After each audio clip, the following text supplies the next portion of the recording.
clic. Muy buenas, seguimos en el webinar del Internet de las Cosas, el webinar del día del IoT. Recordarles que nos pueden escribir a través de Twitter, estamos con el hashtag IDGTV, pero no sin antes presentarles a la persona que me acompaña. Él es Sancho Lerena, es CEO y fundador de Artica. Muy buenas, Sancho. ¿Qué tal? Buenas. Muchísimas gracias por estar con nosotros en este webinar del día del IoT. Sancho, cuéntanos quiénes sois y qué sabéis de IoT. Bueno, nosotros somos Artica. Artica lleva trabajando más de 10 años en temas de monitorización con empresas de todo el mundo y esto nos permite, digamos, estar en una posición privilegiada, porque la monitorización tiene muchísimo que ver con el IoT. Nosotros somos expertos en recoger información de diferentes fuentes, muchas fuentes de datos distribuidas a lo largo en una empresa, pues puede tener sedes, puede tener diferentes ubicaciones donde la información se envía, y nosotros, nuestra experiencia en todos estos años es recoger toda esa información allí donde esté. Suelen ser grandes volúmenes de datos y almacenarla en una única fuente de datos, de forma que nosotros proveemos una única capa de visualización para que la empresa sea capaz de aglutinar toda esa información en un único punto. En IoT esto es uno de los principios básicos. Para poder hacer un IoT y para que IoT sirva para el negocio, hace falta primero hacer esto, primero tener una plataforma única donde recoger la información y con esa información hacer cosas. ¿Qué visión tenéis desde Artica de todo este boom del Internet de las Cosas, toda esta gran multitud de dispositivos hiperconectados? Nosotros creemos que para que el IoT funcione esta vez, ¿y por qué digo esta vez? Porque el IoT no es nuevo. El IoT va dando tumbos, ¿no? Y van cambiando de nombres, porque al final Internet de las Cosas significa que esté todo conectado, ¿no? Ahora el IoT se orienta estamos viendo que se orienta a diferentes aspectos, ¿no?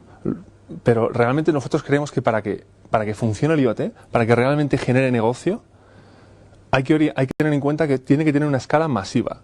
No estamos hablando de montar un IoT con 60 o 70 puntos de información. Lo que hablamos es de una escala masiva. Cualquier cosa que quiera llevar IoT al éxito tiene que tener en cuenta esto. Tiene que tener en cuenta que tiene que tener una escala masiva, y para poder tener una escala masiva y pueda crecer, tiene que estar basado en plataformas abiertas.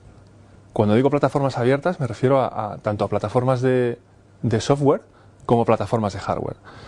¿A qué me refiero con plataformas de hardware? Me refiero a que se pueden utilizar diferentes fabricantes y que se puedan integrar en una misma solución que recoja esa información. Así que hablamos de hardware que se pueda interoperar, que no esté cerrado, y de software que permite esa incorporación de datos. Y es necesario que ambos sean abiertos. Nuestra experiencia con Pandora FMS y con la monitorización durante más de 10 años y en más de 30 países nos dice que la capacidad de integrar diferentes fuentes es esencial para que cualquier proyecto que integre diferentes fuentes de datos llegue al éxito. Así que ninguna solución de IoT tendrá éxito si no es capaz de integrar diferentes fuentes, diferentes protocolos en una misma arquitectura. Estamos viendo ahora mucha discusión en foros en Internet, en nuevos protocolos. Cada fabricante intenta llevarse el gato al agua, intenta imponer su estándar, intenta que su protocolo sea el estándar. Esto yo creo que en la informática, los que llevamos ya un tiempo, lo hemos vivido en otros aspectos. De hecho, hay un punto que tiene bastante que ver el IoT con SCADA. SCADA es un tipo de monitorización. Nosotros también hemos hecho algún proyecto de SCADA, y SCADA quizás se podría decir que fue el primer intento de IoT, ¿no? Es donde todo estaba conectado. Todas las infraestructuras críticas, por ejemplo, oleoductos, están monitorizados. Pero es tan fuerte la presencia de los fabricantes en este tipo de entornos que impide entrar a nadie. Más lo que decías, cada fabricante con sus reglas y sus Absolutamente. normas. O sea, no puedo decir nombres de fabricantes, pero son grandes fabricantes industriales que tienen sus propios estándares, y una vez que implantan un proyecto, imagínate, desplegar sensores, redes de comunicaciones para controlar un oleoducto a lo largo de muchísimos kilómetros en muchísimos sitios, nadie más se puede meter. ¿Es necesario la estandarización del IoT? Yo creo que vamos a llegar a un punto en el que no exista una estandarización. Habrá un montón de protocolos y habrá gente que será compatible con todos ellos. De hecho, ya hay muchos protocolos. Y bueno, de hecho, el protocolo que se va a acabar usando por debajo sí o sí es IPv6. Habrá gente que intente hacer cosas locales, con redes mesh y subprotocolos de comunicación local, pero a grandes rasgos, si queremos que un proyecto de IoT sea masivo, le hace falta una red de comunicación global, y eso no puede ser más que IPv6. ¿Por qué está tan de moda el Internet de las cosas? Bueno, lo que te comentaba antes, ¿no? El IoT en el fondo no es nuevo, es Internet de las cosas. O sea, antes de que haya Internet, esa tendencia, esa necesidad, ese mundo ideal donde todo esté conectado y me pueda generar negocio, está ahí. El problema es que se ha intentado antes, y de hecho igual te suena el tema de Smart Cities. Sí. Para que haya Smart Cities tiene que haber Internet de las cosas. Si no están conectadas es imposible. ¿Por qué antes se hablaba del Smart Cities antes que el IoT? Bueno, porque son intentos de conseguir hacer cosas y conseguir que la innovación mejore, pues en el caso de las ciudades, la calidad de vida del ciudadano, y en el caso del IoT está orientado sobre todo a empresas, a que hagan negocio. El IoT ahora está de moda porque ahora es posible. Antes no, hace 10 años era muy complicado. ¿Qué es lo que hace posible el IoT ahora? Pues para empezar, las plataformas de hardware abiertas. Plataformas de hardware abiertas, ¿qué significa? Puede ser desde un móvil, puede ser una plataforma, un hardware muy pequeñito que tiene muy poco coste, y lo mismo pasa con el software. Aunque el Linux ya lleva mucho tiempo, y el Linux empotrado, el Linux en dispositivos empotrados lleva mucho tiempo en el mercado, ahora se están abaratando el hardware muchísimo, el software ya, grandes empresas como IBM, como HP, incluso Microsoft, participan en Linux. Microsoft va a sacar su propia versión de Linux en breve, su propio kernel. Esto lo dices hace 20 años y te dirían que si lees demasiada ciencia ficción. Esto hace posible que ahora se vuelva a hablar de IoT. Si ya metemos el tema del 5G, donde va a ser posible que un dispositivo muy pequeño tenga capacidad de conectar y de enviar información por un bajísimo coste, tanto a nivel de la emisión de datos como la propia tarjeta, como la propia red, hace que se juntan muchas cosas como para que ahora se pueda hablar de IoT. Y lo que nos queda. Y lo que nos queda, efectivamente. Porque además ahora se habla mucho, sobre todo el año 2020, los más de 20 millones de dispositivos que va a haber conectados, y estamos en 2018. Eso es. Sancho, te voy a trasladar una pregunta. ¿Se puede hablar de diferentes tipos de IoT? ¿Hay un IoT mejor que otro? Cuéntanos. Esta es una buena pregunta, porque aquí esto puede escocer a mucha gente, ¿no? Yo el otro día hablaba en la empresa con un compañero que me decía que está todo orgulloso de que tiene una aspiradora que le manda información de cuando ha aspirado la casa, te manda el mapa de la casa, y supongo que sacará el número de pelusas que absorbe por segundo, no lo sé, ¿no? Eso es cierto, es una aspiradora conectada a Internet. Pero para mí ese tipo de IoT no es algo que vaya a generar mucho negocio. Para el que fabrica y vende aspiradoras, esto no es más que ponerle, como si le pones unos LED de colores, como si le pones un plumero para que el gato juegue con la aspiradora y se mueva de forma autónoma. No deja de ser un plus para un producto, pero no es un cambio de paradigma, no es algo que vaya a cambiar el mundo. El IoT, cuando llegue, lo hará como llegó Internet a nuestras vidas. Si nos hubiera preguntado alguien en los años 80, ¿pero eso de Internet qué es? ¿Y por qué es importante para mí? Nosotros le podríamos decir, como dicen ahora de IoT, ¿no? Pues no, es que puedes tener un despertador que se conecta y te baja la hora y te despierta. Y dirá, pues vaya rollo, yo lo pongo y funciona. O podrás contar un montón de ejemplitos sueltos de lo que es Internet para nosotros hoy. Sí, que no producen tampoco un gran cambio. Pero no parece. Sin embargo, Internet ha cambiado nuestras vidas. ¿Por qué ha cambiado Internet en nuestras vidas? Porque nuestra vida, bueno, todo, para algunas personas más o para otras personas menos. Yo hago la compra el 100% por Internet. Yo ya no hago la compra física. Y para muchas personas se relacionan cada vez más a través de Internet. Entonces ya no es una única cosa, sino que todo está conectado. El IoT va a llegar a esto, cuando llegue. Es decir, ahora nosotros estamos acostumbrados a que igual ni siquiera trabajamos solo con un ordenador. Yo tengo varios ordenadores. Yo ya, cuando voy a un sitio, yo no me llevo el ordenador. Yo utilizo el ordenador que está allí. Lo enciendo, él me identifica y me pone toda la información mía, todo mi entorno de trabajo en el portátil. Nos empezamos a usarlo con el tema del correo. Empezamos a usar Gmail o el correo en la nube y nos acostumbramos a que el correo ya no estaba en mi aplicación, sino que estaba allí donde yo estuviera. Lo cual es bueno, pero a veces también malo. Bueno, pero va a ocurrir que, por ejemplo, cojamos un coche de la calle, de esos que ya se pueden coger, se pueden alquilar, entremos, nos identifique porque llevamos una tarjeta de identificación, no hay ni siquiera que poner un usuario y un password, ajuste el sillón automáticamente, nos cargue la playlist de Spotify, nos ponga el mapa de nuestra ubicación y nos haga la vida más fácil porque todo está integrado. Yo veo el IoT más como algo así, más como lo que se lleva haciendo en la ciencia ficción durante muchos años. La ciencia ficción utiliza el IoT sin nombrar el IoT, como ha pasado con muchas otras tecnologías. En el momento en el que no nos demos cuenta de que las cosas tienen información nuestra y de que todo está conectado, ya es cuando diremos alegremente, la revolución del IoT. ¿Cuándo ha llegado? Pues ha sido progresiva, como lo ha sido Ya con está, Internet. ya. Eso es. Sancho, hemos puesto algunos ejemplos, hemos hablado mucho de IoT. Un ejemplo real. Me alegro que me hagas esa pregunta, porque le he estado dando muchas vueltas y de hecho me quería traer un hardware específico. He hablado mucho de hardware abierto. Hay muchos modelos. Nosotros usamos en concreto uno que se llama Raspberry. Probablemente todos los que están oyendo esto les suene. Raspberry es una plaquita que mide más o menos esto. Es un circuito integrado que es básicamente un ordenador de 20 euros. Tal cual. Con ese ordenador como plataforma, y por eso hablaba de plataformas abiertas, porque ese ordenador es un hardware, no es que sea abierto, o sea, tiene una licencia, cuesta dinero, pero es que ese ordenador no es el único, hay otros 20 modelos similares. Es una plataforma abierta porque la gente desarrolla cosas que se pueden enganchar, tanto sensores como circuitos un poco más especializados. Por ejemplo, igual también le suena a la gente el Arduino. Arduino es una plataforma que eso sí que es hardware libre, que se puede utilizar para cualquier tipo de propósito. De forma que con una plataforma software abierta, como Linux, corriendo sobre una plataforma hardware muy versátil y con otro tipo de componentes de hardware abierto, se puede fabricar prácticamente cualquier dispositivo que esté conectado a Internet. ¿Vale? Pero también me gustaría romper un poco el tópico de que IoT son cosas pequeñitas. IoT también es un móvil.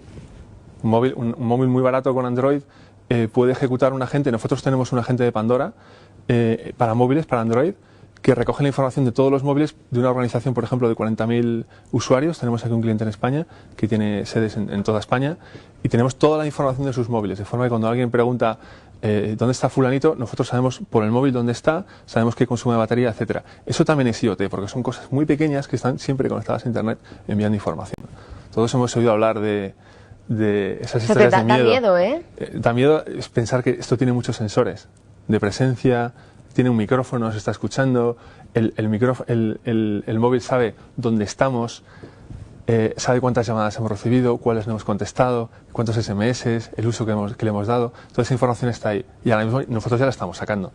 Y eso es otro ejemplo de IoT que la gente no suele pensar en él. Pero hay otro ejemplo de IoT muy bueno que me gusta decir a mí mucho. La MT, que es un cliente nuestro, muy importante, que está muy metido en temas de Smart Cities, es una empresa muy innovadora, que la gente lo sepa cuando se sube en autobús, que todos los autobuses de Madrid están monitorizados. Todos. O sea, eso sí que es un IoT grande. Y las bicis también. Y las bicis también. Gracias por el ejemplo. Mira, no sabía. Y también es de la MT. Eso es un buen ejemplo de IoT que realmente está más ligado al tema de Smart Cities, pero eso es IoT puro. Todos los autobuses están monitorizados y controlados y eso permite que en vez de que un usuario se pueda quedar tirado durante una hora, igual la caída del servicio sea de 10 minutos. Al final es verdad que lo que comentabas no es algo que digas 28 de febrero y el día 15 de marzo ya ha llegado, ya las ciudades son inteligentes. Va a ser algo tan progresivo que no nos vamos a dar cuenta. Y vamos a decir, ¿y cuándo ha llegado esto? No ha llegado, ha venido poco a poco. Llegará. Quizás habría que diferenciar, ¿no? Porque, como te comentaba antes, el tema de las aspiradoras pues rompe un poco lo que puede ser el IoT. O sea, que la aspiradora esté conectada a Internet o que... Yo creo que tardaremos mucho en que la nevera haga la compra sola. Sí. Sobre todo porque ¿quién va a meter los yogures en la nevera, no? O sea, hay cosas que no tienen un salto. Pero en Internet la cosa ha sido gradual. Nosotros nos hemos empezado a comunicar por Internet. O sea, hemos cambiado nuestros hábitos de vida gracias a Internet. En el momento en el que el IoT nos haga cambiar nuestros hábitos de vida es cuando funcionará. No con las lavadoras que te dicen que hay que comprar detergente o ese botón de Amazon que te dice que hay que comprar café. Porque eso tampoco es un gran cambio de vida, ¿no? Es como un uso un poco cogido por los pelos. Es un facilitador. Sancho, te voy a preguntar, vosotros hablábamos de ejemplos, te pedía que me dieses un ejemplo real, pero ¿qué experiencia real tenéis vosotros en proyectos de IoT? Nosotros, gracias a la monitorización, porque es un tema que está muy ligado, como te he comentado antes, los clientes a veces tienen muchos problemas en recoger información a una escala muy grande. Hablamos de igual de cientos de miles de dispositivos que llegan a un único sitio, se pueda trabajar con esa información para hacer cosas, porque hay un tema que tampoco hemos comentado, que es el tema del Big Data, ¿no? El Big Data llega después, llega cuando tenemos toda esa información y hay que hacer algo con los datos que sirva para el negocio, porque tener datos que no sirva para nada, pues es parece un hobby un poco caro, ¿no? Sí. Experiencia real. Sobre todo para almacenar. Sí. Experiencia real. Nosotros ahora mismo estamos en varios pilotos donde estamos integrando sensores hardware basados en Raspberry con un componente de Arduino y con una serie de cosas más y nuestro software propio de monitorización para integrar la información del mundo real. Por ejemplo, nosotros somos capaces de contar personas en tiempo real. En una gran sala podemos contar cada X tiempo y decir a la empresa cuántas personas hay ahí. Somos capaces también de contar, por ejemplo, en los sitios donde hay contadores de turnos, cuántas personas hay esperando turno, para saber más o menos cuánto es la demora en esa línea de negocio. Si cruzamos esa información con otro tipo de sensores, como por ejemplo temperatura, humedad, ruido, luz, y lo cruzamos con información del negocio, por ejemplo, cuánta gente está pasando por una caja, cuántos vehículos hay aparcados, todo ese tipo de información que corresponde a diferentes mundos, se integra en una única herramienta, en este caso con Pandora, y permite generar, digamos, una analítica que beneficia al negocio. Claro, cada negocio es diferente, ¿no? Pero aquí el secreto yo creo que está en recoger información de diferentes fuentes, ser flexible para recoger esa información. Sancho, ¿puedes darnos alguna recomendación para alguien que se anime, que quiera meterse en este mundo, en el IoT? Pues yo le diría que es muy importante mirar atrás y aprender del pasado, aprender de los errores del pasado. Como te comentaba antes con el tema de la monitorización, el mundo SCADA creo que nos ha dejado muchas lecciones que debemos aprender. Una de ellas es la importancia de la interoperabilidad.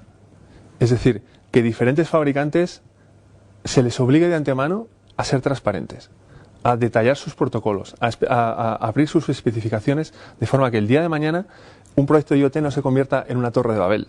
Una torre de Babel en la que cada uno habla en su idioma y eso empieza a crecer y empieza a crecer y empieza a crecer y llega un momento en el que no solo no puede crecer más, sino que se cae.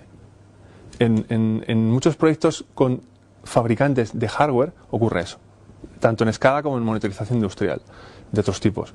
Al final los fabricantes empujan y se llevan al gato al agua pues porque son muy grandes, tienen una buena red comercial, son productos muy buenos, pero son productos buenos igual en un solo campo. Si nosotros queremos en IoT abarcar diferentes campos, porque es la gracia del IoT, juntar información de diferentes fuentes, y crecer en un futuro, necesitamos estándares de hardware abiertos. Necesitamos ser capaces de integrar diferentes fuentes y esa información recogerla en una única herramienta o varias herramientas que puedan interoperar entre sí. Los fabricantes suelen tener su propio software, ahí está la trampa, pero todos los clientes inteligentes, y yo lo he visto, que ya se lo saben, gente que ya ha pasado por eso, exige hardware que interopere con software, y eso generalmente son plataformas abiertas que no digo que sean libres o gratis, digo que sean abiertas, y lo mismo con el software. Sí, porque el tema de la estandarización del IoT seguro que nos daría para otro webinar. Yo creo que no existe o no va a existir estandarización al final, porque en Internet de hecho lo que hay es una playa de protocolos que utilizan un estándar común y se apoyan en él, y luego cada uno hace lo que puede, ¿no? El TCP/IP, de hecho el éxito de Internet es asegurar la interoperabilidad. Y yo creo que debemos aprender de eso, de los errores del pasado y de las cosas que han funcionado como Internet. Sancho, muchísimas gracias a ti y a Ártica por estar aquí hoy con nosotros en este webinar. Muchísimas gracias a vosotros. Y a ustedes muchísimas gracias por unirse. Recordarles que podrán descargarse próximamente, que el webinar estará disponible bajo demanda. Nos pueden seguir enviando preguntas que si no nos han dado tiempo le mandaremos a Sancho para que las responda. Muchísimas gracias.